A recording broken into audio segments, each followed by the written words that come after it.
पुसा मानव ही नवीन हरभऱ्याची व्हरायटी पुसा विद्यापीठ दिल्ली यांनी 2021 साली संशोधित केलेली आहे.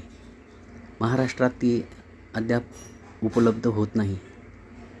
या वाणाचं वैशिष्ट्य म्हणजे ही मर रोगास प्रतिकारक क्षमता चांगली आहे. उंची जास्त असल्यामुळे त्याला मेकॅनिकल हार्वेस्टिंग करता येतं. 6 इंचापर्यंत घाटे लागत नाहीत. वरती भरपूर घाटे लागतात. फुटवे बऱ्यापैकी काढतं.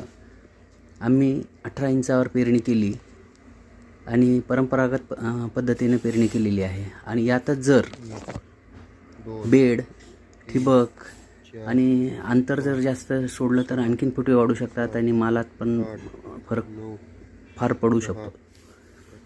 आम्ही याला रासायनिक खत दिलेलं नाही, फक्त जीवामृत स्प्रिंकलरमधून दिलेलं आहे. त्यामुळं हा वाण महाराष्ट्रात चांगला येऊ शकतो हे सिद्ध झालेलं आहे. त्यांचा दावा आहे 15 क्विंटल एकरी होईल म्हणून, परंतु आपल्याला 8 ते 10 क्विंटल जरी झालं तरी भरपूर होऊ शकतं.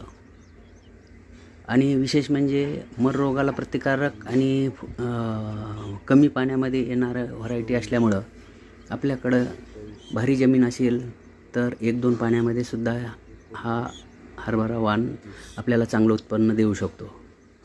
त्यामुळं आपण जास्तीत जास्त आपल्या परंपरागत हरभऱ्याच्या वाणापेक्षा हा पुसा मानव नव्यानं विकसित केलेला हरभरा वाण आपण सर्वांनी पेरायला हरकत नाही असं मला वाटतं. याचं वैशिष्ट्य म्हणजे उंच आणि फांद्या घाटे भरपूर लागत असल्यामुळे निश्चितच आपल्याला जास्त उत्पन्न या